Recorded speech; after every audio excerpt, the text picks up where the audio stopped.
ऋषि कह रहे हैं सूतजी, जब लोगों की क्रिया ऐसी हो जाएगी उसके परिणाम भी बड़े खराब होंगे। हे सूतजी महाराज, ऐसी घटनाएं होंगी जो दिल को दहलाने वाली होंगी। धनिक लोग जिनके पास सारे साधन होंगे, लेकिन इसके बाद वो कहेंगे पता नहीं जाने क्यों मन में तनाव है। आजकल एक बीमारी है जिसका नाम है टेंशन। किसी के पास कुछ हो चाहे ना हो, लेकिन टेंशन जरूर है। अब पूछो कि बात क्या बोले, सब कुछ ठीक चल रहा है लेकिन जाने क्यों टेंशन है। तो जाने क्यों। दुनिया में देखने योग्य घटनाएं हैं। जिनको संसार नहीं छोड़ना चाहिए वो छोड़ करके चले गए। जिनको संसार से विदा हो जाना चाहिए वो संसार में रगड़ रगड़ के जीवन जी रहे हैं। कहीं पर खाने को नहीं है, कहीं पर अनाज सड़ रहा है। अच्छा भला व्यक्ति सोता है, सुबह उसको एक नया रोग उत्पन्न हो जाता है। ऐसे रोग आएंगे, ऐसे प्राकृतिक उत्पाद करोगे, प्रकृति रूठेगी, तब मनुष्य का जन जीवन व्यतीत हो जाएगा, मानवीय जीवन विषमताओं से भर जाएगा। आज कल्पना करो, हमने प्रगति तो बहुत कर ली, लेकिन पूरी दुनिया बारूद के ढेर पर बैठी हुई है। कब एक लड़ाई की चिंगारी उठ जाए और पूरी दुनिया क्षण भर में नष्ट हो सकती है। कारण क्या है? कारण वही है कि हमने सनातनी धर्म सूत्रों का भरपूर अनादर कर लिया है।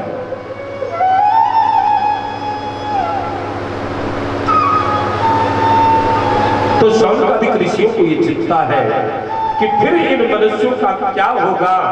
ये अपने सामने उनको इस धरती पर जाते कैसे देखेंगे, जिनका अभी उनको विवाह देखना है, जिनका अभी उनको जिन्हें पहले जाना चाहिए वो बाद में जा रहे हैं, जिन्हें बाद में जाने वाले पहले जा रहे हैं।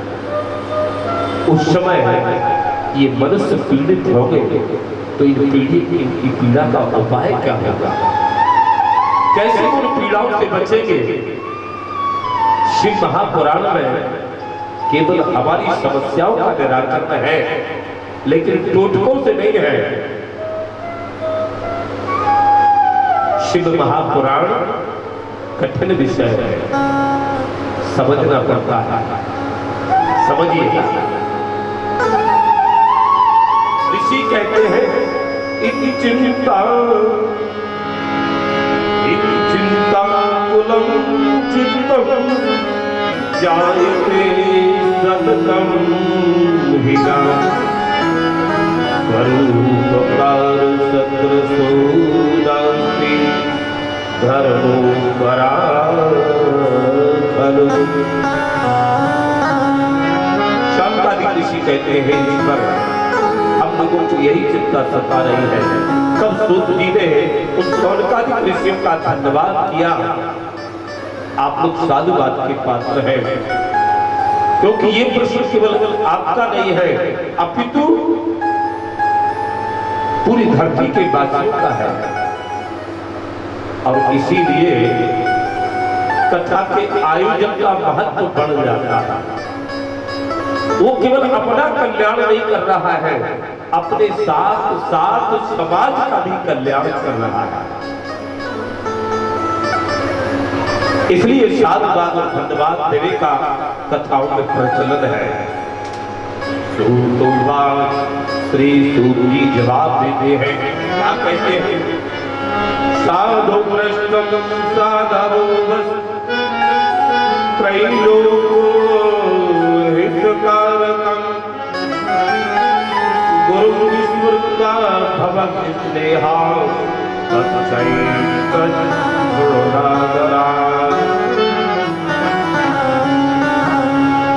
ये ऋषिगण आपस में बाबा हे ऋषिगणों, आप इन्हीं समस्याओं के विषय में जो वार्तालाप कर रहे थे उसका समाधान मैं आपको बताता हूं। एक बार की बात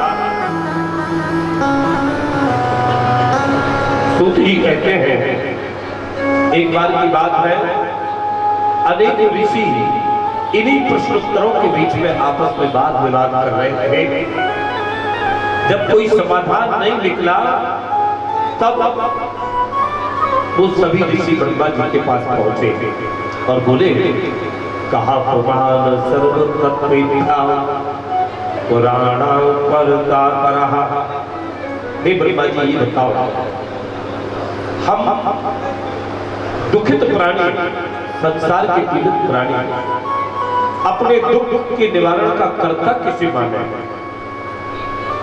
पुराण की भाषा में परात्पर ब्रह्म कौन है? वो परम पुरुष कौन है जिसके सामने हम अपनी व्यथा सुनाएं, जो हमारी व्यथाओं को दूर करे? एक देवो महादेवा सर्वज्ञो जगदीश्वरः अयं तु परमया भक्त्या रच्यते नान्यथा क्वचित्। तब ब्रह्मा जी कहते, ऋषिगणों, देवाधिदेव महादेव इस अखिल ब्रह्मांड के ईश्वर है। पुराणों में ईश्वर केवल देवाधिदेव महादेव कहा गया है। वे ही सर्वज्ञ है और संसार उन्हीं से प्रकट है। तो ऋषियों ने मुनियों ने प्रश्न किया, यदि परात्पर ब्रह्म महादेव जी है तो आप किम परम साध्यम किम साधनम परम साधना की दृश्यम तत्र कदिदम तथा। आपने ये तो बता दिया कि देवाधिदेव महादेव प्रकृति पुरुष है, ब्रह्मांड की नायक है, लेकिन हम मनुष्यों के लिए परम साधक कौन है? क्योंकि अनेक पुराणों में अनेक देवों की चर्चा आती है। कोई किसी के लिए कहता है, कोई किसी के लिए कहता है।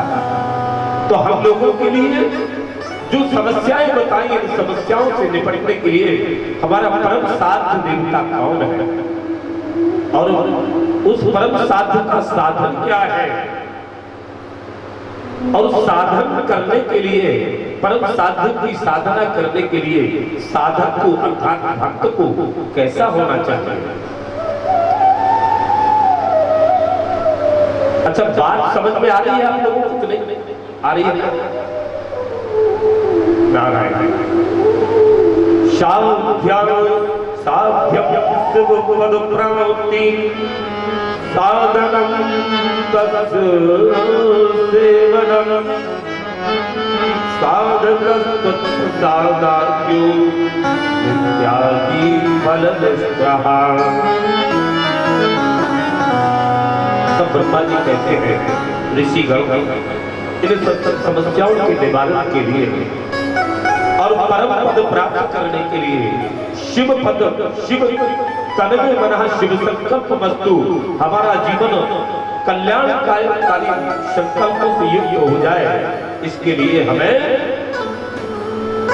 शिव पद प्राप्त करने का संकल्प करना चाहिए, अर्थात शिव की शक्ति, शिव की कृपा प्राप्त करने का संकल्प करना चाहिए।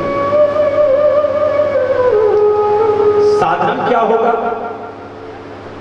साधनम तस्य सेवनम, अर्थात हमें शिव पद सेवा करना है, शिव जी की ज्यादा से ज्यादा पूजा करना है। साधक को, भक्त को कैसा होना चाहिए? बोले साधक तत्प्रसादाद्यो नित्यादि फलनिष्ठः।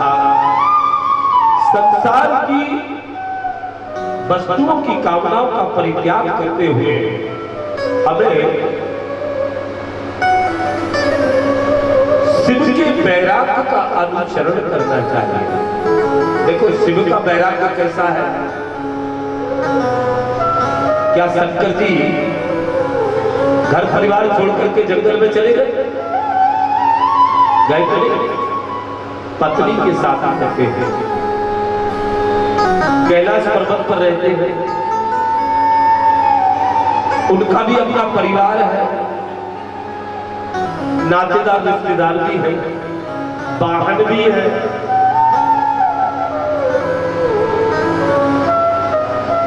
और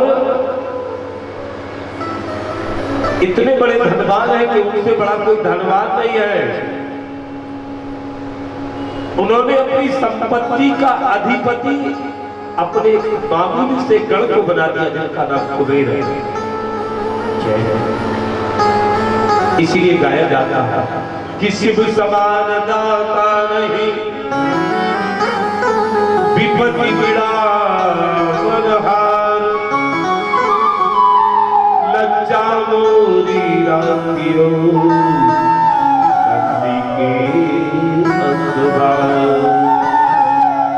तो शिव जी ने कुछ तो नहीं छोड़ा, ना पत्नी छोड़ी, ना पुत्र छोड़ा, ना घर छोड़ा, ना परिवार छोड़ा, लेकिन फिर भी दुनिया क्या कहती है? 3 लोग बस्ती में बता दे, आप बसे बीरा। आगे कथाएं आएगी तो ये सिद्ध हो जाएगा कि 3 लोग प्रभु ने कैसे बसा दिए। तो यहां पर ब्रह्मा जी कह रहे हैं ऋषिगणों, शिव को प्राप्त करने के लिए शिव की सेवा करो। कैसे?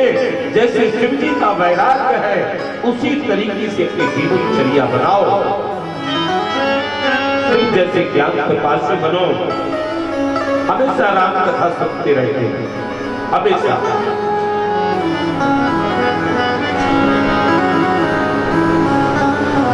एक बार की बात है, किसी ने भगवान शिव जी से पूछ लिया, बोले भोले बाबा, कोई चीज क्षीर सागर में रह रहा है, कोई गौलोक में रह रहा है, कोई साकेत में रह रहा है, कोई अमरावती में रह रहा है। बोले बाबा आप शमशान पर क्यों रहते हो? बोले बाबा बोले मुझे यहाँ बहुत अच्छा लगता है, बड़ा आनंद आता है। क्यों? बोले इसलिए कि संसार में देखो कहीं गोलियां चल रही है, कहीं गालियां चल रही है, लोग जी भर के गालियां दे रहे हैं।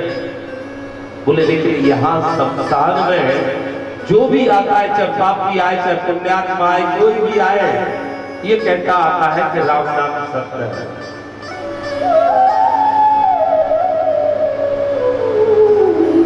अब दुनिया बड़ी जबरदस्त है, इसलिए दुनिया से चल करके हम यहाँ आए।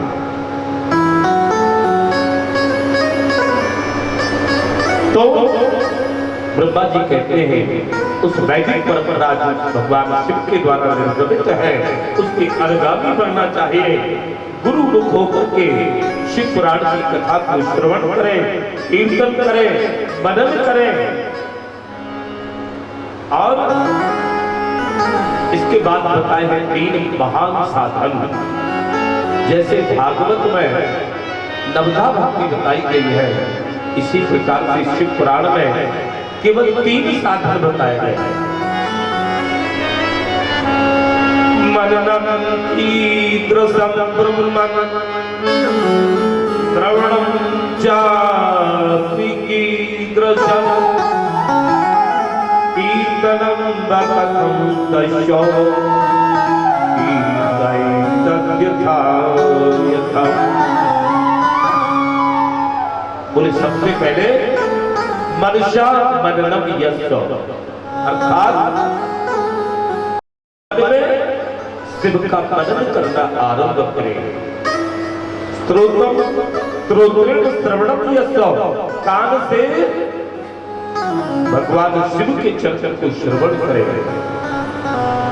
वचसा कीर्तनम यस्य, वाणी से शिव के चरित्र को गाए, शिव के रूप, गुण रूप, विलास इत्यादि का गायन करें। ब्रह्मा जी कह रहे हैं ये बात। पूजा जपे सगुण रूप विलास नाम, युक्ति वियोग मनसा परिशोधनम यज्ञ। मनन कैसे करना है?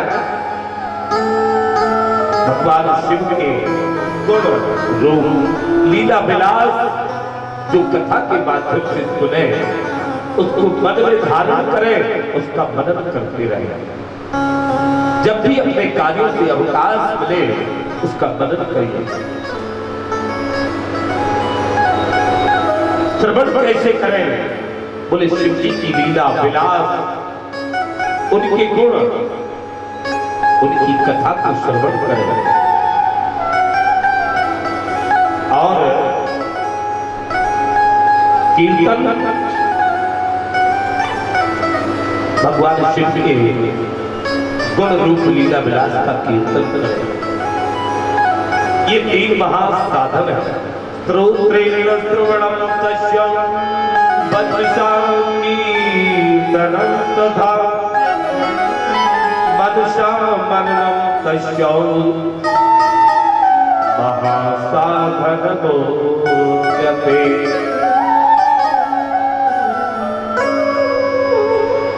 ये 3 महासाधन बताए हैं।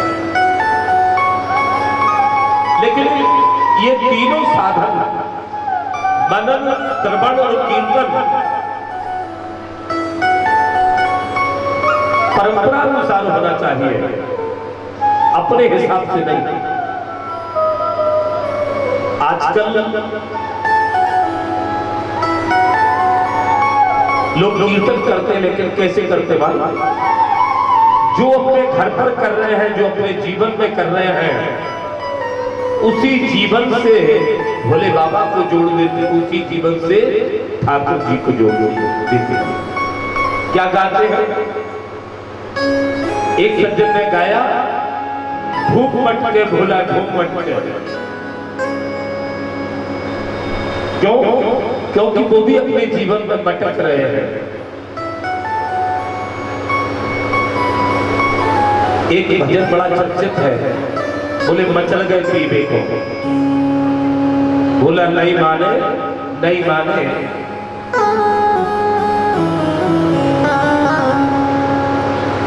एक सज्जन और आगे निकल गए, बोले गौरा सांची बताओ कैसे करो तुमने शंकर से ब्याह।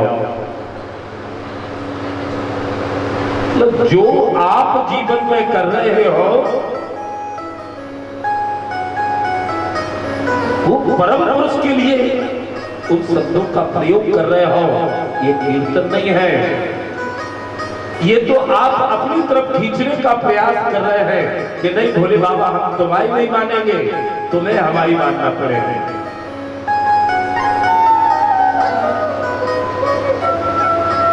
और केवल आप लोग नहीं, कथाओं में भी लोग गाते हैं मैं तो नाचूं बीच बाजार में। दुई अर्थी भजन क्या सुविधा दी है। कीर्तन कैसा होना चाहिए जिसमें प्रभु का नाम, गुण, रूप और लीला विलास इनका वर्णन हो, वो कीर्तन है। इन लीलाओं का वर्णन करें वो वर्णन है। ये बातें कही जाए और फिर वो सुनी जाए वो श्रवण है।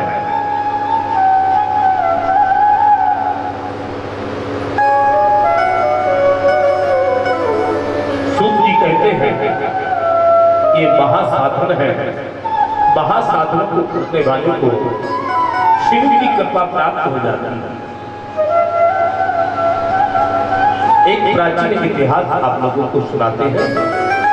ब्रह्मा जी उन ऋषियों से कह रहे हैं और सूत की सौनकादि कथा की 1000 ऋषियों से कह रहे हैं। क्या कह रहे हैं। मम पुरा पुरा मम गुरुर्व्यासः मुनेशुतः तपश्चार संभ्रांता सरस्वत्या इस्तटे शुभे। सूत जी कहते कि एक बार पाराशर मुनि के पुत्र बस सूत जी के गुरुदेव भगवान जो नारायण के अवतार है वेद व्यास जी सरस्वती के नदी के तट पर तपस्या कर रहे थे। उसी समय के बाद कि सूर्य के तेज के समान तेजस्वी विमान पर आरूढ़ श्री शरद कुमार जी सरस्वती की नदी के तट पर आकर के उतरे और जैसे व्यास जी ने शरद कुमार को देखा, ये शरद कुमार ब्रह्मा जी के मानस पुत्र है और उनकी तपस्या शिव तत्व, ये जो पुराणों के तत्व है इन्होंने आत्मसात कर लिया। इसका परिणाम जानते क्या है। ये सबसे बड़े मूर्खा हैं। ब्रह्मा जी के मानस पुत्र है, मानसिक जो सृष्टि हुई उनके पुत्र वो है ये। लेकिन लगते कैसे हैं, उनका शरीर कैसा है। 5 वर्ष के बालक के समान इनका शरीर निरोग, तेजस्वी और लालित्यमय है। कारण क्या है। कारण ये है कि इन्होंने शिव तत्व को धारण कर रखा है। इसलिए इनकी अवस्था सदैव 5 वर्ष के बालक जैसी होती है। ना ये बीमार होते हैं, ना इन्हें कोई पीड़ा है, ये सदैव प्रबुद्ध और प्रसन्न है। वो शरद कुमार पधारे तो वेद व्यास जी ने प्रणाम किया, आसन पर बैठ करके तब शनकादिक ऋषि कहते हैं व्यास जी सत्य तत्व का चिंतन करिए। व्यास जी बोले गुरुवर वेद मार्ग में सत्य तत्व ही आदरणीय है। उसी सत्य से 4 पुरुषार्थ धर्म, अर्थ, काम और मोक्ष इनकी सिद्धि होती है। शरद कुमार जी कह रहे हैं वो चारों पुरुषार्थ इन 3 महासाधनों से सिद्ध हो सकते हैं। कथाओं को आपस में जोड़ा गया है। क्या कह रहे हैं शरद कुमार। श्रवणम कीर्तनम संभो मननम जो महतरम श्रवणम कीर्तनम संभो मननम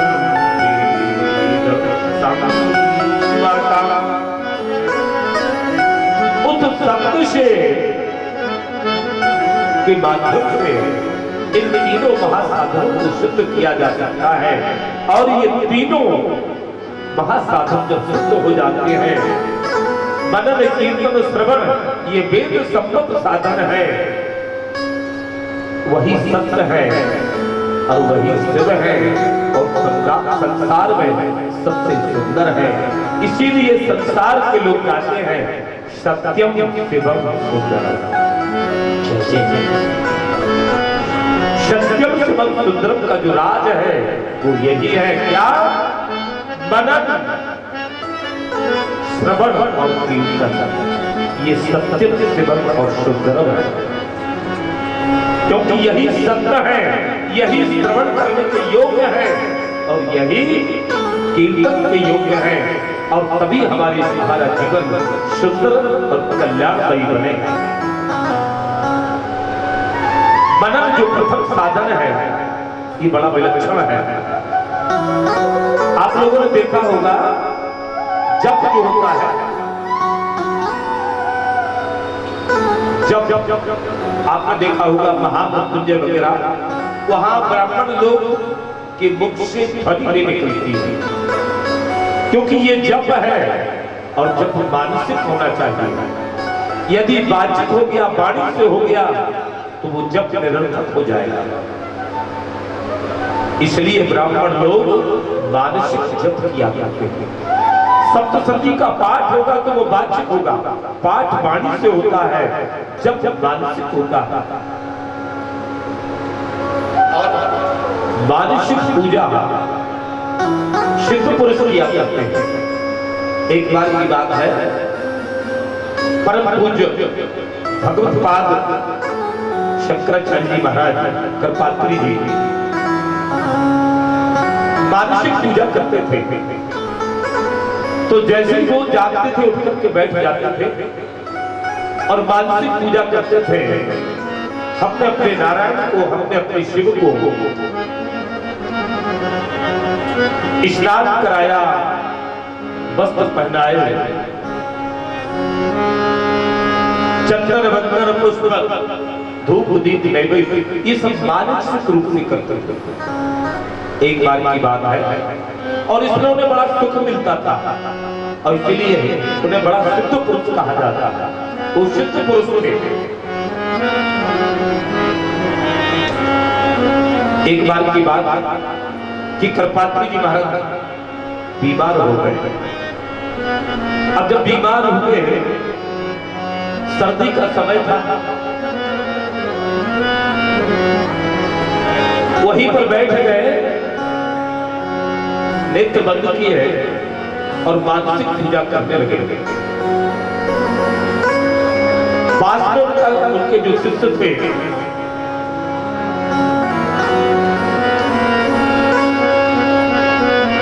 वो शिष्य कहने लगा, गुरुवर अभी रात बहुत है, आप आराम कर लीजिए, विश्राम कर लीजिए। उषा काल का समय था, 4:45 बज रहा था। करपात्री महाराज ने इशारा किया कि शांत रहो, मैं मानसिक पूजा कर रहा हूं।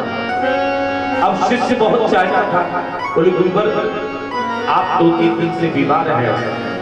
अरे मानसिक पूजा तो लेटे लेटे भी हो सकती है। करपात्री जी महाराज ने डांट दिया, बोले चुप, गुरु मैं हूं कि तू? बोले नहीं महाराज, गुरु तो आप ही है। तो फिर बोले चेला कब से गुरु को शिक्षा देने लगा? चुप। चेला शांत हो गया। करपात्री जी महाराज ने मानसिक पूजा की। अब पूजा करने के बाद शिष्य को बुलाया, बोले देखो, जो तुम कह रहे थे कि मानसिक पूजा लेते लेते हो सकती है, तो ठीक है, लेकिन पूजा करते समय बड़ी सावधानी रखना चाहिए। बोले मान लो कि मैं लेटे लेटे अपने ठाकुर जी की पूजा कर रहा होता। ये सर्दी का समय चल रहा है, मान लो कि मैंने ठाकुर जी के वस्त्र उतारे और उनको स्नान कराया और मैं लेटे लेटे पूजा कर रहा था, और मान लो लेटे लेटे मानसिक पूजा करते करते आंख फिर से लग जाए, फिर से नींद आ जाए और मैं सो जाऊं, तो ठाकुर जी को सर्दी लग जाएगी कि नहीं? इसलिए मनन में, श्रवण में, कीर्तन में सावधानी रखना चाहिए। आप लोगों ने देखा होगा कीर्तनकार, चित्र बनाने वाले, मनमुखी कथा करने वाले, अंत में इनकी गति ठीक नहीं होती, क्योंकि इनको सजाने के लिए ये असावधानी में कहीं का कुछ कर देते हैं, कहीं का कुछ कर देते हैं, परिणाम ठीक नहीं आता। इसलिए मनन में, कीर्तन में, श्रवण में सावधानी बरती है। और कोई भी व्रत हो, कोई भी संकल्प हो, उसमें दृढ़ता रहना चाहिए। यदि दृढ़ता है तो फिर वो संकल्प सिद्ध हो जाएगा। चाहे मनन की प्रक्रिया अपना लो, चाहे श्रवण की प्रक्रिया अपना लो, चाहे कीर्तन की प्रक्रिया अपना लो, लेकिन जो संकल्प आपने किया उसमें दृढ़ हो जाओ तो शिव पद की प्राप्ति होगी।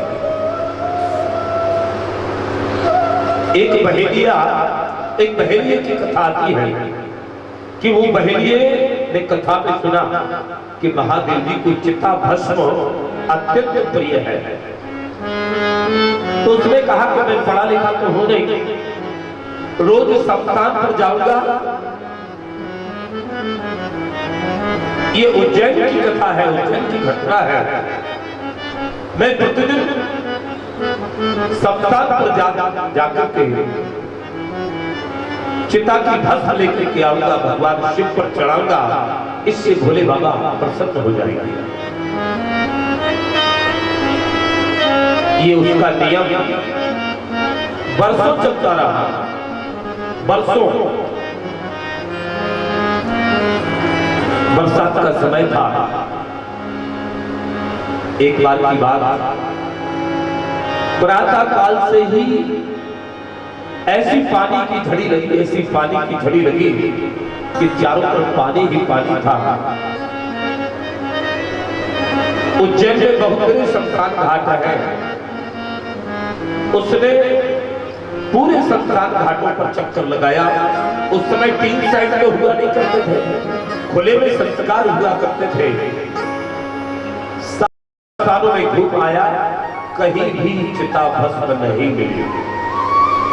जब नहीं मिली तो आसपास के गांव में गया कि शायद वहां के शमशानों में हो, वहां पर भी चिता भस्म नहीं मिली। थकित होकर के, निराश होकर के, आज बरसों का चल रहा मेरा नियम, अनुष्ठान मेरा टूट गया, दुखित मन से घर पर आया, निराश होकर के बैठ गया। पत्नी ने पूछा, ऐसे क्यों बैठे हुए? बोले क्या बताऊं, बरसों से चल रहा मेरा नियम टूट गया, आज मुझे चिता भस्म नहीं मिली, आज मैं अपने महादेव को चिता भस्म नहीं चला पाया। पत्नी बोली कोई बात नहीं, इतने वर्षों से आप चढ़ा रहे हो, आज नहीं मिली तो क्या हो गया, कल चढ़ा देना। चलो आप हाथ पैर धो, मैं आपके लिए भोजन लगाती हूँ, भोजन करिएगा। वो बहेलिया कहता है, देवी आज हमारा नियम पूरा नहीं हो पाया, आज जब जिस दिन नियम नहीं तो उस दिन भोजन भी नहीं। मेरा नियम था भगवान शिव को पहले चिता भस्म चढ़ाता था, इसके बाद भोजन करता था। आज चिता भस्म नहीं चढ़ाई तो आज भोजन भी नहीं होगा। अभी उस समय की बात है जब पत्नियां पहले भोजन, पति को भोजन करा देती थी, तब भोजन करती थी। आज भी सनातन धर्म के सूत्रों में भरोसा करने वाली नारियां ऐसा ही करती हैं। पहले पति देवता को भोजन करा देती हैं, फिर स्वयं भोजन करती है। हालांकि इस नियम का इस फेसबुक व्हाट्सएप पर ऐसे ऐसे मैसेज आते हैं, इन नियमों का मजाक उड़ाया जाता है। एक पत्नी कह रही है एक मैसेज में कि पति से कहती एक ही रोटी है, एक काम करो आप खा लो, मैं पानी पी करके रह जाऊंगी। पति कहता नहीं, आधी आधी कर लेते, बोले नहीं आप खा लीजिए, आपने खा लिया तो मैंने खा लिया। पति देवता ने जाकर एक रोटी खाई, इसके बाद जाकर के देखा तो पत्नी जलेबी लिए बैठी है और खा रही है। ये उन माताओं के व्रत का मजाक है जिसको जिन दिलों को आप देखते हैं। ये कोई कथा का विषय नहीं है, लेकिन ये इसलिए बता रहे हैं जो जो आपकी नींव है, जो जो आपकी जड़ है, उन जड़ों पर कभी इधर से कभी उधर से कभी उधर से आघात किया जा रहा है। सावधान होइए।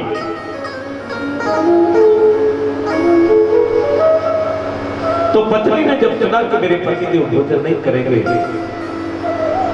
तो पत्नी कहने लगी बहेलिया की, हे स्वामी, यदि ऐसा ही है तो मैं आपको चिता भस्म उपलब्ध करा सकती थी। अब तो बहेलिया के चेहरे पर मुस्कान आ गई। बोले सच में? बोले हाँ। बोले कहां से? बोले कुछ नहीं, अपनी इस झोपड़ी में जो सामान रखा है उसको बाहर निकालिए। बहेलिया बोला क्यों? बोले निकालिए तो सही।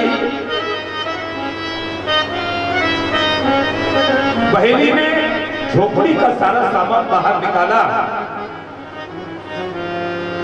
और इसके बाद वो पत्नी ने दरवाजा बंद किया और झोपड़ी में आग लगा दी और जैसे ही जलने लगी, बोले हे प्राणनाथ, मैं जब जल जाऊं तो मेरी चिता की जो भस्म है वो अपने भोलेनाथ को चढ़ा देना और भोजन कर लेना। हमारे यहाँ की नारियां इस तरीके से अपने पति की रक्षा करती थी, पति के वचन की रक्षा करती थी। धू धू करके वो झोपड़ी जलने लगी। बहेलिया चाहे करके भी बचा नहीं पाया। पत्नी का देहांत हो गया, पत्नी का की देह जल गई। उस बहेलिये ने अपनी पत्नी की उस भस्म को उठाया और उठा करके ले गया और महाकालेश्वर भगवान को अर्पित की और इसके बाद नेत्र बंद किए और नेत्र बंद करके वो बहेलिया नाचने लगा, प्रभु मैंने अपना सर्वस्व आपको निशावर किया, मेरे पास बस यही सेवा थी। नाचने लगा। नाचते नाचते बहेलिया नाच रहा है और पंचाक्षर मंत्र का जाप कर रहा है। नमस्ते वाय नमस्ते वाय हर हर भोले नमस्ते वाय नमस्ते वाय नमस्ते वाय हर हर भोले नमस्ते वाय नमस्ते वाय नमस्ते वाय हर हर भोले नमस्ते वाय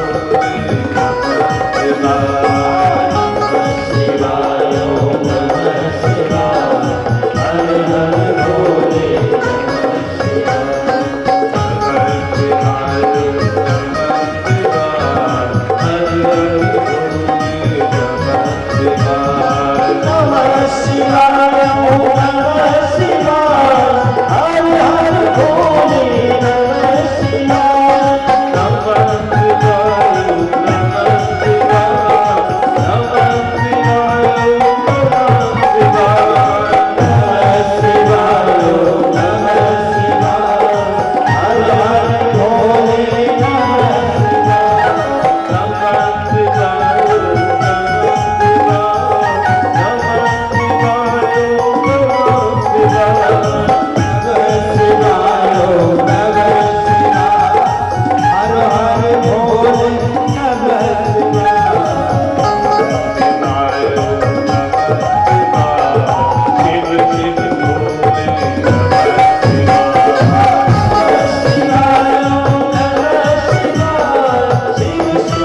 लिंग रूपायो लिंग रूपाय नमः। वागर्ता विषम रक्तौ वागर्ता प्रतिपत्तये जगत्कामविग्रहौ वन्दे पार्वती परमेश्वरौ। ओम नमः शिवाय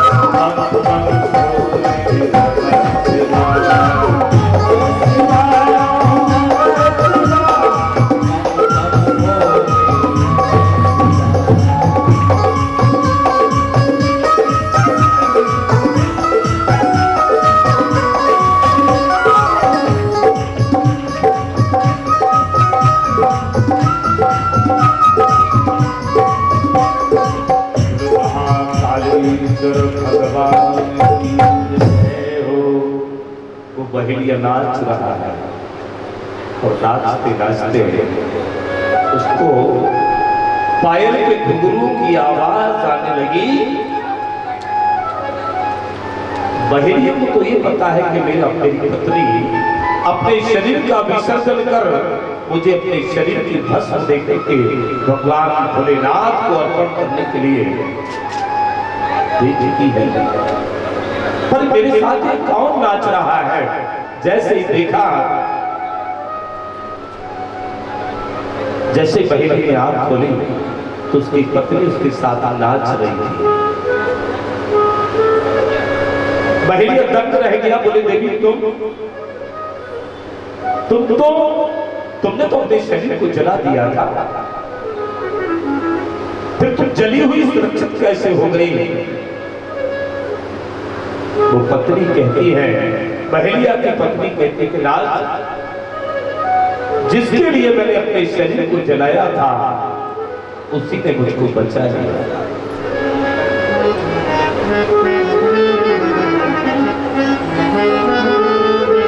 ये कथा लिंग पुराण में आती है।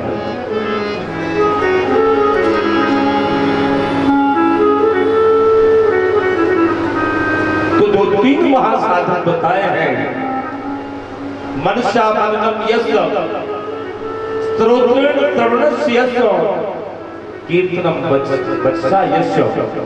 मन से मनन करिए, कानों से सुनिए और वाणी से कीर्तन करिए। कीर्तन कैसा हो ये हम बता चुके हैं। शिव जी के नाम रूप गुण और लीला विलास का चिंतन। धूप मटके बाबा भूप मटके ये कीर्तन नहीं है। ये आपके लिए कीर्तन हो सकता है पर वैदिक वांग्मय के अंतर्गत भी कीर्तन नहीं है। इसलिए केवल नाम गुण रूप और प्रभु की लीला विलास का जिसमें वर्णन हो वो कीर्तन है। उन्हीं का मन से चिंतन करना मनन है और उन्हीं की लीलाओं को कानों से सुनना श्रवण है। तो यदि तीन महासाधनों में से एक भी महासाधन पर दृढ़ हो गए तो शिव पद की प्राप्ति हो जाती है। ये परस्पर संवाद चल रहा है जिनके मध्य सूत जी स्थान का ऋषियों के वर्तन। दूसरा कहां पर चल रहा है? 6 कुल के ऋषि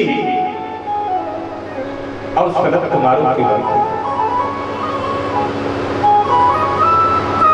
ऋषियों ने प्रश्न कर दिया। ऋषि कहते हैं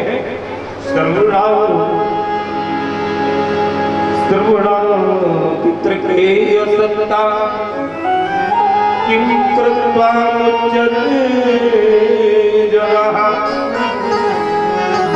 अयत्नेनैव मुक्तिस्या कर्मणा हेतुनः। वो ऋषि प्रश्न करते हैं, यदि कोई ये तीन महासाधन ना कर पाए तो, क्योंकि ये कोई सामान्य बात नहीं है। कीर्तन करते करते घर का बेटा याद हो जाता आ जाता है तो कीर्तन में उसकी भी क्रियाएं शामिल हो जाती हैं। यदि ये महासाधन कोई ना कर पाए तो उसकी शिव को प्राप्त करने का दूसरा साधन क्या है? तब सूत जी कहते हैं, हे ऋषियों, यदि कथा कीर्तन और स्मरण नहीं हो पा रहा है तो मुमुक्षु जनों को भगवान शिव के विग्रह की पूजा करना चाहिए। जो ये लता पत्रादि गंध पुष्प दीप धूप दीप नैवेद्य ये आप चढ़ाते हो, कोशिश करते हो कि हम एक बिलपत्री शंकर जी से उठा के ले जाए। हालांकि शिव का जो निर्माण है उस पर जन सामान्य का अधिकार नहीं है, उस पर अधिकार चंडेश्वर का है और चंडेश्वर का अधिकार है। इसके बाद भी जो बचता है उस पर अधिकार है रावण का, उस पर अधिकार है बाणासुर का, उस पर अधिकार है नंदी का, भृंगी का। ये जो सृष्टि के गण है उन पर उनका अधिकार है, जन सामान्य के लिए नहीं है। लेकिन टोटका पुराण से आप लोगों की एक कमजोरी है, और कमजोरी क्या है? जो आप करना चाहते हैं, आपके मन की कोई बात कह दे तो फिर वो सर्वस्व हो जाता है आपका।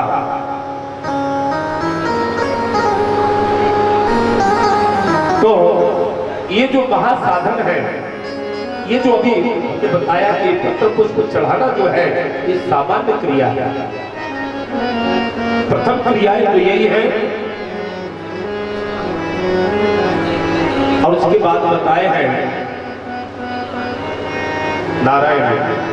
देखो आगे बैठने वाली जो व्यक्ति है उनको ये ध्यान रखना है, ये कथा प्रांगण में है, लोग आएंगे जगह ढूंढ लेंगे और बैठ जाएंगे। यदि सामने बैठने वाला व्यक्ति जिसको हम कथा सुना रहे हैं वही बार बार स्वयं इधर उधर होता है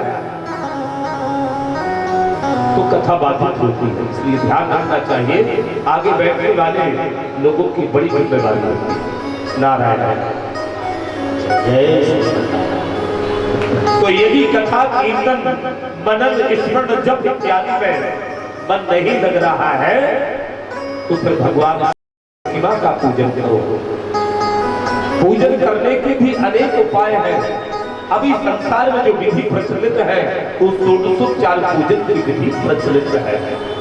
कितनी 16 उपचारों से पूजन कराया जाता है। लेकिन शिव पुराण में राजोपचार महाराजोपचार जैसी शक्ति हो 16 उतनी भी शक्ति नहीं है। दशोपचार उतनी भी शक्ति नहीं है। पंचोपचार पूजा करें। लिंग पेराचरम मात्र गुप्ता पूर्वे महाजना।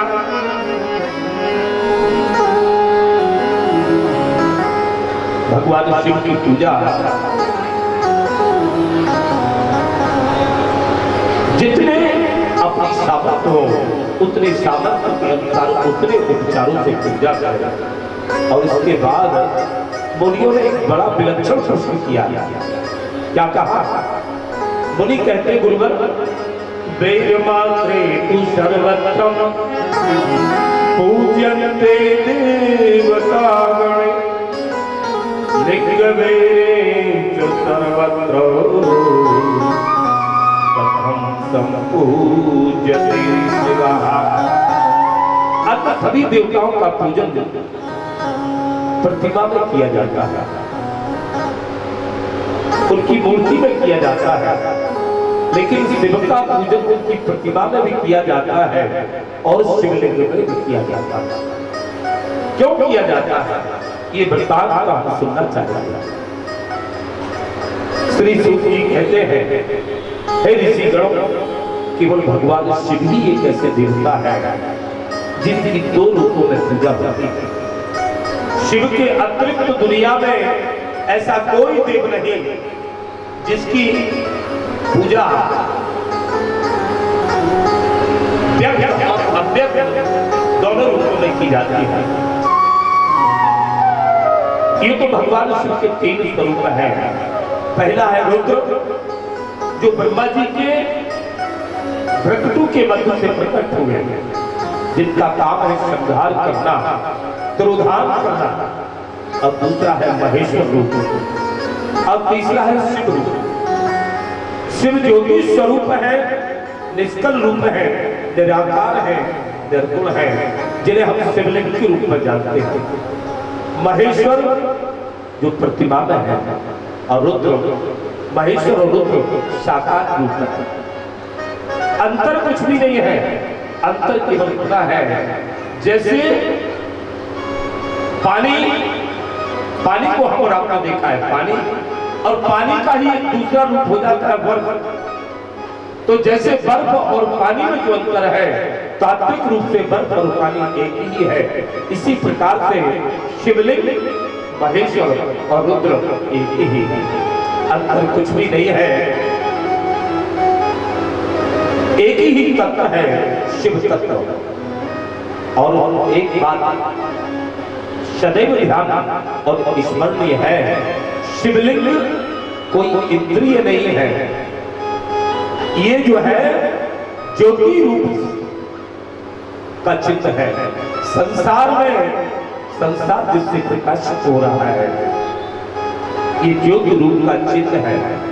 वेदांत सार की सिद्धि का चिन्ह है, ओंकार के प्रकाश का चिन्ह है। और जैसे जलते हुए दीपक आप शिवलिंग का दर्शन करोगे और ध्यान से देखोगे, पृष्ठ भाग में आप देखोगे तो लगेगा जैसे जब दीपक जलता है और उसमें फूल बत्ती प्रज्वलित कर देते हैं, तो जैसे जलता हुआ दीपक दिखता है, ऐसे ही आपको शिवलिंग दृष्टिगत होगा, क्योंकि वो प्रकाश, वो ज्योति का प्रतीक है। शिव पिंडी निराकार ज्योति स्वरूप है।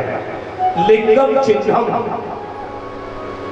शास्त्र गाते हैं, इसीलिए राम जी अपने जीवन का सबसे बड़ा काम करने जब जा रहे थे, क्या करने जा रहे थे? लंका पर विजय करने के लिए जा रहे थे। तब राम जी ने क्या काम किया? गोस्वामी जी के शब्दों में,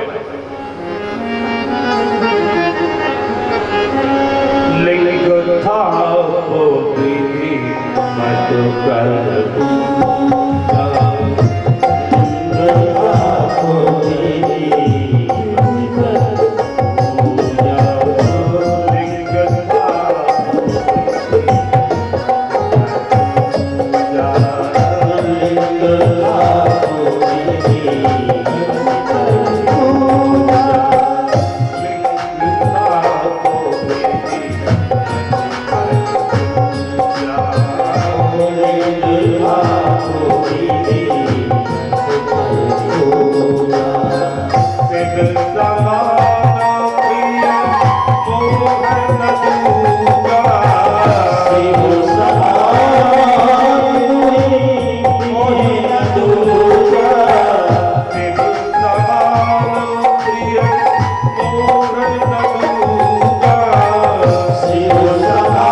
करने जा रहे हैं, वेद लक्षणावाणी को स्वर प्रदान करने जा रहे हैं, लंका विजय के लिए जा रहे हैं, क्योंकि वेद वाणी का अवरोध रावण कर चुका था।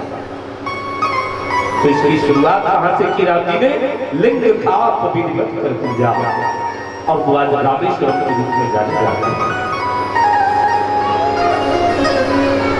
तब नंदिकेश्वर में आगे कथा जुड़ती है। नंदिकेश्वर भगवान ने सनत कुमारों ने नंदीकेश्वर भगवान से एक प्रश्न किया। बोले हे देवर, हे प्रभु, हम आपसे शिवलिंग के प्रादुर्भाव की कथा सुनना चाहते हैं। तब नंदीकेश्वर नंदी भगवान शिवलिंग के प्रकटीकरण की कथा सुनाने लगे। आए इस कथा को सुनने के पहले साधुवाद के पात्र हैं आप लोग। ये शिव कथा सन्यासियों को प्रिय लगती है, पर आप लोगों को भी प्रिय लग रही है। इसका आशय है कि शिव जी का तत्व तो आप लोगों में आने लगा है। साधुवाद, जय महादेव। और एक हम आपसे यही कहेंगे, मन रख ले शिव का नाम, मन रख ले शिव का नाम, मन रख ले शिव का नाम, मन रख ले शिव का नाम। भाव से कर सुमरन निष्ठा, मिलेगी शिव त्रिपुरारी, संग हिमवान दुलारी। मिलेगी शिव त्रिपुरारी, संग हिमवान दुलारी। मिलेगी शिव त्रिपुरारी, संग हिमवान दुलारी। मिलेगी शिव त्रिपुरारी, संग हिमवान दुलारी। मन रख ले राधा नाम, मन रख ले शिव का नाम, मन रख ले शिव का नाम। भाव से कर सुमरन निष्ठा, मिलेगी शिव त्रिपुरारी, संग हिमवान दुलारी। मिलेगी शिव त्रिपुरारी, संग हिमवान दुलारी।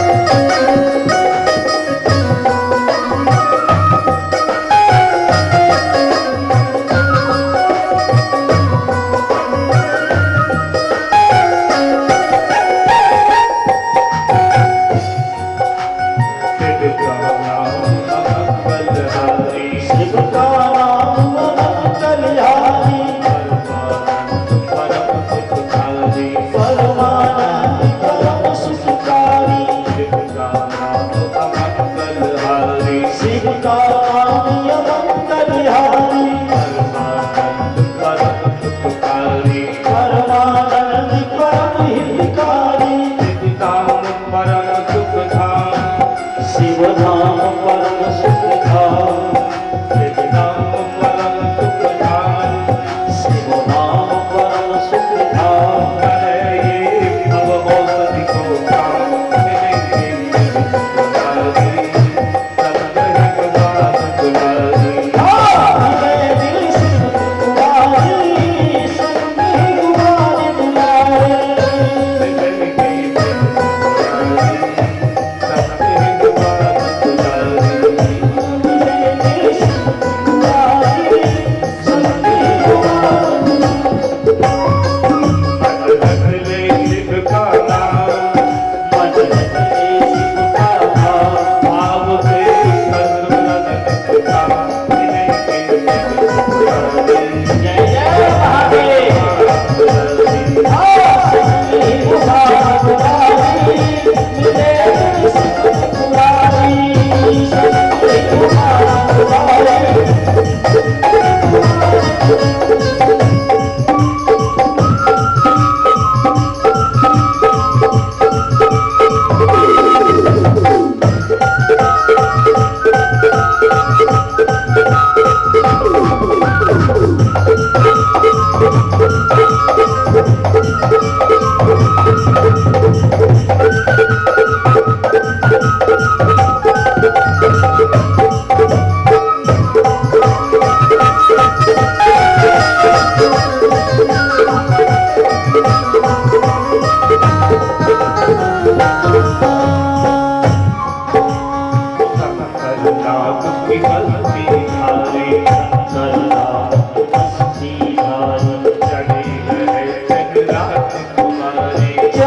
रहे दिन रात कुमारी शंकर नाम की बस्ती भारी शंकर नाम की बस्ती भारी चढ़ी रहे दिन रात कुमारी चढ़ी रहे दिन रात कुमारी नाम बड़ा अनमोल शिव नाम बड़ा अनमोल शिव नाम बड़ा अनमोल शिव नाम बड़ा अनमोल तुरंत ही अवगति को मिलेंगे जय जय महादेव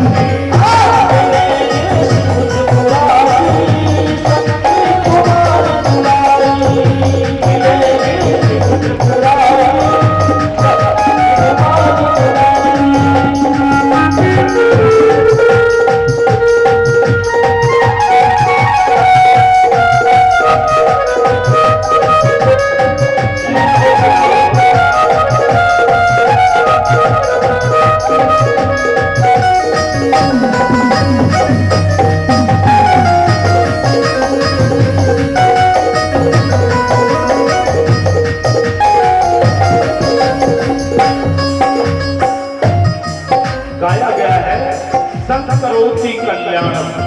शंकर कौन है?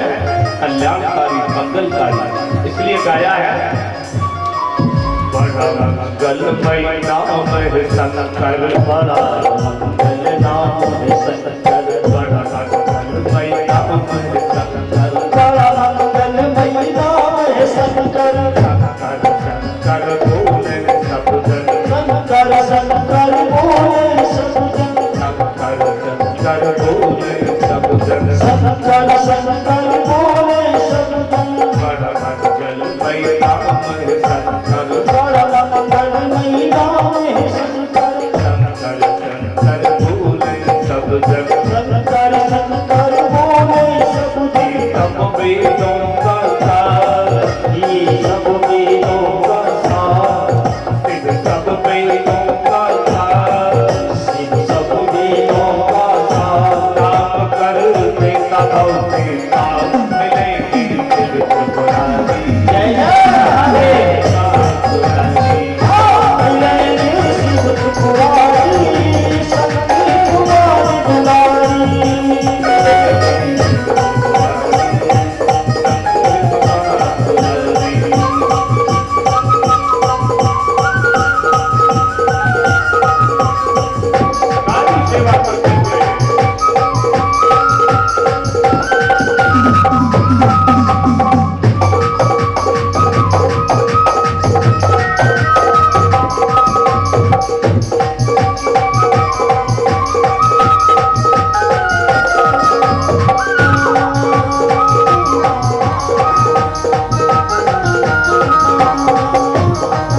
श्रुतिमिच्छामि योगेन्द्र लिंगाविर्भावदर्शनम्।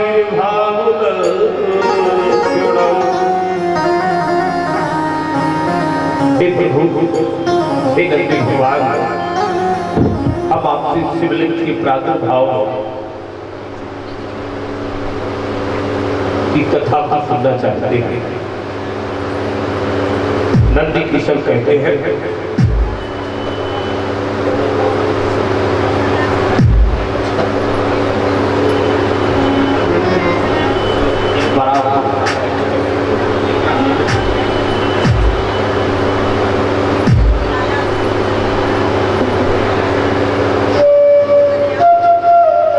नंदी केशव कहते हैं,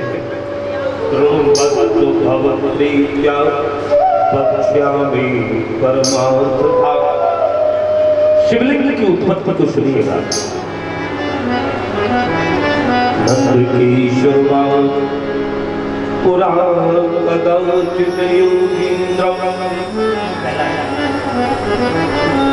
पुरा कदाचित् योगीन्द्रं विष्णुधरासनं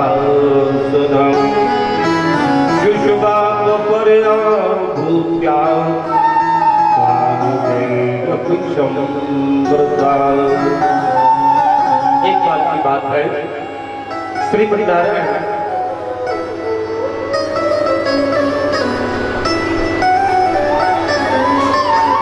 क्षीर सागर में शेषनाग की सैया पर शयन कर रहे थे। लक्ष्मी जी चरण चाप रही थी। उसी समय ब्रह्मा जी अपने हंस पर सवार होकर के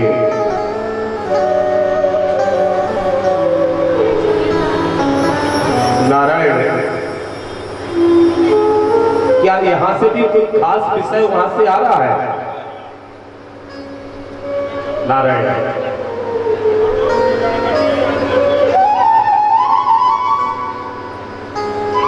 एक बात क्षीर सागर में श्रीमन्नारायण अपनी शेष सैया पर विराजमान लक्ष्मी जी चरण दबा रही है। उसी समय की बात कि ब्रह्मा जी अपने हंस पर आरूढ़ होकर के वहां पर आए और वहां पर श्रीमन्नारायण को शयन करते हुए देखा। कुछ देर रुके और रुकने के बाद जब नारायण उठे नहीं तो ब्रह्मा जी कहते हैं, ब्रह्मा जी क्या बोलते हैं? वधु विष्णु महामान काल वेदतः पितामहश्च जगतां पाताचुतवत्तकः। ब्रह्मा जी कहने लगे, हे विष्णु, समय के प्रभाव से तुम अभिमानी हो गए। तुम मुझे नहीं जानते, मुझे भूल गए हो। मेरा परिचय तुम्हें प्राप्त नहीं है क्या? अरे मैं कितना तुम्हारा पिता हूं, पिता हूं मैं, तुम्हारा पिता मैं हूं। तुम्हारा पिता संसार का पिता मैं हूं, तुम्हारा रक्षक भी हूं। और इतना तुम सब जानते भी हो, हे विष्णु, इसके बाद भी तुम हमारा सम्मान नहीं कर रहे हो। हमें देखकर के तुम लेते रहे, उठ करके बैठे तक नहीं, तुमने हमारा उत्थापन भी नहीं किया।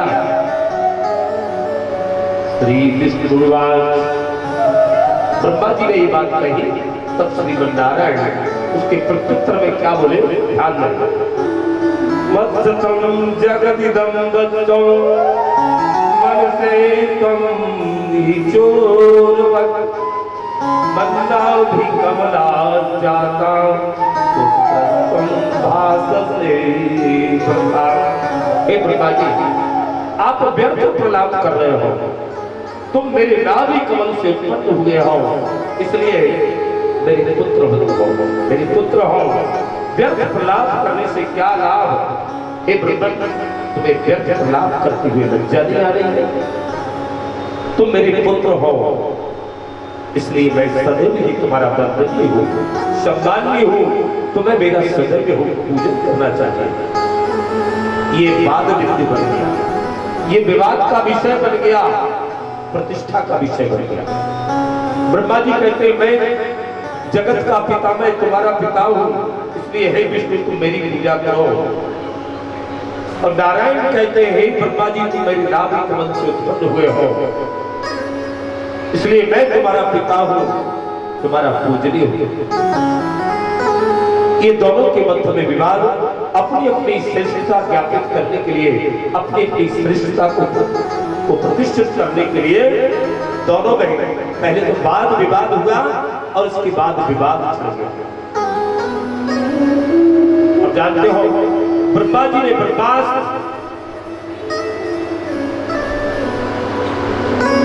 और नारायण ने पशुपतास्त्र निकाल दिया जो उन्हें भगवान शिव से प्राप्त था। और जैसे ही दोनों के हाथ में अस्त्र आए संसार कांप उठा। शनिदेव भी वहां पर थे, शनिदेव तो कांपने लगे, भगवान शिव को याद करने लगे, प्रभु इस संसार में विध्वंसकारी तो मेरी दृष्टि है, ये जगत का पालन पोषण उत्पत्ति करता आपस में भिड़ने लगे। ये ठीक वैसी स्थिति है कि आज अनेकों राष्ट्र परमाणु संपन्न हो गए और अपने अपने अस्त्रों की धमकी दे रहे हैं। और जब धमकी देते हैं तो पूरा ब्रह्मांड कांपने लगता है कि कहीं वास्तव में संग्राम न छिड़ जाए। तो पहले तो ये वर्षों में नष्ट होता, लेकिन अब तो ऐसे अस्त्र बन गए हैं कि कुछ ही मिनटों में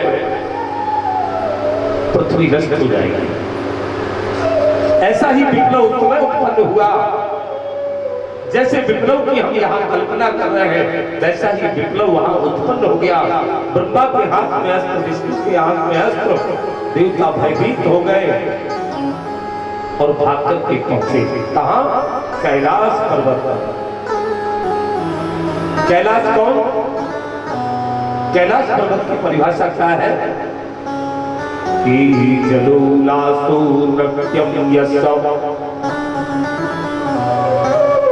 के जलोलासो नृत्यम यत्र, अर्थात जो जल में नाचता रहता हो वो कैलाश है। ध्यान देना, इस जगत में जो श्रेष्ठ हैं उनकी स्थिति परिस्थिति कैसी है, उनकी अवस्था कैसी है। भगवान शिव कहां पर विराजते हैं? कैलाश पर। कैलाश की अवस्था क्या है कि जलोलासो नृत्यम यस्य, अर्थात जो जल में नाचता रहता हो वो कैलाश है।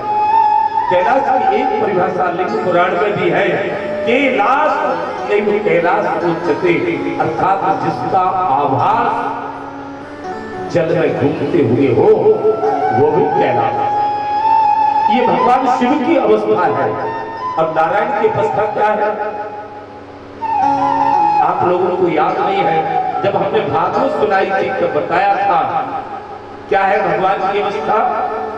आपो नारायण प्रोक्तम आपो वै नरसूनवा आयनम तस्ते नारायण स्मृतः। आपको नारायण की प्रोक्तम, पहले प्रभु ने जल बनाया और उस जल में अपना अयन बनाया, इसलिए वो विष्णु नारायण कहलाया। अर्थात दोनों ही जल के मध्य में जल स्वरूप है, जल में वास करते हैं। और यही बात है कि हम चाहे जितने थके हों, हमारा शरीर मूर्छित अवस्था में जा रहा हो, हमारा शरीर विप्लवकारी स्थिति में हो, हमारी भाव भंगरवा ठीक ना हो, मन में उद्वेग हो और जल का यह स्पर्श हो जाए, जल अंदर चला जाए, जल हमारे शरीर के ऊपर आ जाए तो हमें भगवत कृपा प्राप्त हो जाती है। और इस अवस्था का नाम जानते हो क्या है? इस अवस्था का नाम है तुरीयावस्था। ये तुरीयावस्था का प्राथमिक चरण है, जिसमें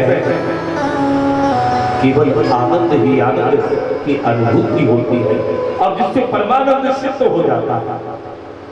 नारायण जल में रहते हैं, शिव जी का आभास जल में होता है। शिव जी का जो स्थान है वो कैलाश है, जिसका आभास जल से होता है। तो विचार करिए जरा, जल शब्द में दो अक्षर है ना, जा और ला। इन अक्षरों से संकेत क्या मिलता है? अर्थात जा अर्थात जन्म से, ला अर्थात लय तक जो हमारी ऊपर कृपा करता है, जो हमारी जीवन को सुरक्षित करता है, संरक्षित करता है, हमारे जीवन को बढ़ाता है, उस तुरीय तत्व का नाम जल है। इसलिए ये बात हमने इसलिए कही कि देखो, सतयुग त्रेता द्वापर में लोग जल की बर्बादी नहीं करते थे, परंतु ये कलयुग है और वैसे इसका नाम है कलयुग, लेकिन लगता है कि लिखने में कोई गलती हो गई। वैसे ये छल युग है, जिसमें छल ज्यादा चलता हो, सभी लोग छल करने लगे, उस समय का नाम है छल युग, जिसे हम कलयुग के रूप में जानते हैं। तो इन तीनों युगों में जल की बर्बादी नहीं हुआ करती थी। क्यों? लोग जलाशयों से जल लेकर के आते थे और उतना ही जल आता था जितना आवश्यक होता था। आज उन जल के स्रोतों से हमने पाइपलाइन डाल ली और कभी कभी हम भूल जाते हैं, तो चाहे जिस गली से रास्ते से गुजरो, अकाल जल बह रहा है। जो जल परमात्मा की सबसे महत्वपूर्ण देन है, उस जल का संरक्षण करना सीखो, उस जल की पूजा करना सीखिए। वो जल आपके जीवन को आगे बढ़ाने वाला तत्व है, तुरीय तत्व है, जो भगवान शिव का, भगवान नारायण का आपको वरदान स्वरूप है। मंडूकोपनिषद में इसी तुरीय तत्व की परिभाषा दी गई है। शांतम शिवम अद्वैतम चतुर्थम मनति सात्वं सविज्ञेयः। ये तुरीय तत्व वो है जो हमारे शरीर को, आत्मा को, मन को, सभी को आनंदित कर देता है। अब जब देवताओं में यहाँ ब्रह्मा और विष्णु में विवाद हो रहा था, संग्राम होने लगा, परस्पर एक दूसरे पर अस्त्र छोड़ रहे हैं, सभी देवताओं ने विचार कर लिया कि अब तो प्रलय निश्चित है। जो जगत को बनाने वाले हैं ब्रह्मा जी कौन? ब्रह्मा की परिभाषा क्या है? विधाता की विधा, जो विधा संसार का विधान करे वो विधाता, वो विष्णु। विष्णु कौन? जो संपूर्ण जगत में व्याप्त हो, वो विष्णु। अब जो ऐसे तत्व तो लड़ने लगे तो संसार का क्या होगा? सारे देवता भागे और भाग करके भगवान शिव की शरण में कैलाश पर्वत पर पहुंच गए। भगवान शिव शांत अवस्था में, तुरीय अवस्था में आनंदित हो